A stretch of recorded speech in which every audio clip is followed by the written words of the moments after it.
My name is Sergey Ivanov. I am a professional shooter. I shoot more than 15 years.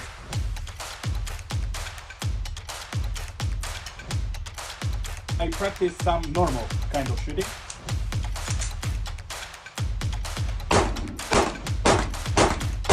Nothing special, right? So we hold with only two fingers, this finger and on the trigger. I make my arm very relaxed.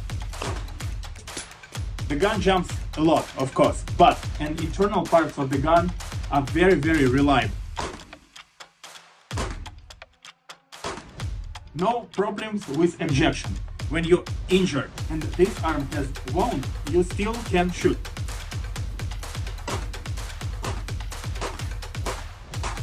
I cannot accomplish this with normal Glock 17 and Glock 19, but with this gun it's possible.